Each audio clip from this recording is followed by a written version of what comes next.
खासदार संजय दिना पाटील यांनी पत्रकारांना धमकी दिल्याच्या घटनेचा शेगाव येथील दैनिक देशोन्नतीचे पत्रकार अमर बोरसे यांनी तीव्र शब्दात निषेध व्यक्त केला आहे. पत्रकार अमर बोरसे म्हणाले की पत्रकारांना धमकावून सत्य दडपण्याचा प्रयत्न करणाऱ्यांनी लक्षात ठेवावे. पत्रकार कुणाच्याही दबावाला घाबरणारे नाहीत. लोकशाहीचा चौथा स्तंभ असलेल्या पत्रकारांवर दमदाटी करणाऱ्यांना जनता योग्य वेळी धडा शिकवेल. जनतेच्या प्रश्नांसाठी आवाज उठवणाऱ्या पत्रकारांना धमक्या देणे म्हणजे लोकशाहीच्या गळ्याला नख लावल्यासारखे आहे. अशा प्रवृत्तीचा आम्ही निषेध व्यक्त करतो. सत्ता आज आहे, उद्या नसेल, मात्र पत्रकारिता कायम जनतेच्या बाजूने उभी राहील. अमर बोरसे यांनी पुढे इशारा देताना म्हटले की पत्रकारांना धमकवण्याची भाषा करणाऱ्या कोणत्याही लोकप्रतिनिधीला जनतेसमोर उत्तर द्यावे लागेल. पत्रकारांचा आवाज दाबण्याचा प्रयत्न करणाऱ्यांना आम्ही कधीही यशस्वी होऊ देणार नाही. या घटनेमुळे संपूर्ण पत्रकारांमध्ये संतापाची लाट असून राज्यभरातून पत्रकार संघटना आणि विविध स्तरांवर नागरिकांकडूनही तीव्र निषेध व्यक्त केला जात आहे. सध्या संपूर्ण महाराष्ट्रभर नुकतेच शिवसेनेच्या शिंदे गटात प्रवेश केलेले खासदार संजय दिना पाटील यांच्या वादाचा विषय चालू आहे.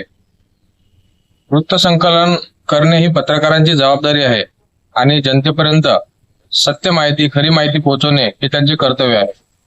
असे असताना राजकीय घडामोडीवर संजय दिना पाटील यांच्याशी पत्रकारांनी संवाद साधण्याचा प्रयत्न केला असता त्यांना अर्वाच्य भाषेत शिवीगाळ करून आपल्या नैतिक जबाबदारीचा भान विसरलेले खासदार यांनी खूप मोठा असा रोष पसरविला आहे. महाराष्ट्राच्या संपूर्ण पत्रकारांमध्ये हा रोष, संताप म्हणून उद्रेक झाला आहे या गोष्टीचा. त्यामुळे मी या घटनेचा सर्वप्रथम निषेध करतो आणि खासदार संजय दिना पाटील यांनी महाराष्ट्रातील सर्व पत्रकारांची माफी मागावी, तसेच त्यांच्यावर कारवाई व्हावी अशी मागणी करतो. भाऊ, त्यांनी पत्रकारांना शिव्या दिलेल्या आहेत. पत्रकारांना शिव्या देणे आणि धमक्या देणे मारहाणीच्या, हे कितपत योग्य आहे?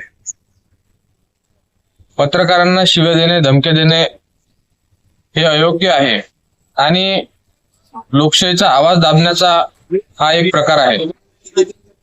यापूर्वी देखील पत्रकारांवर अनेक प्रकारचे हल्ले झाले, पत्रकारांवर धमक्या दिल्या गेल्या, पत्रकारांना शिवीगाळ झाली. परंतु त्यानंतर पत्रकार संरक्षण कायदा अस्तित्वात आला आणि त्या कायद्यानुसार अनेक लोकांवर कारवाई देखील झालेली आहे. त्यामुळे अशा प्रकारे पत्रकारांवर जर कोणी दबाव टाकत असेल किंवा पत्रकारांची मुस्कटदाबी करत असेल तर त्यांच्यावर देखील हीच कारवाई झाली पाहिजे. यामध्ये तुम्ही महाराष्ट्रातील जे पत्रकार आहेत त्यांना तुम्ही काय आवाहन करू इच्छिता?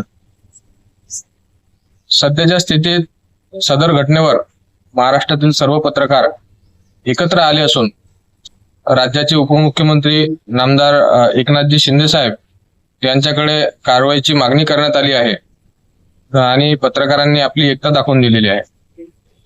धन्यवाद.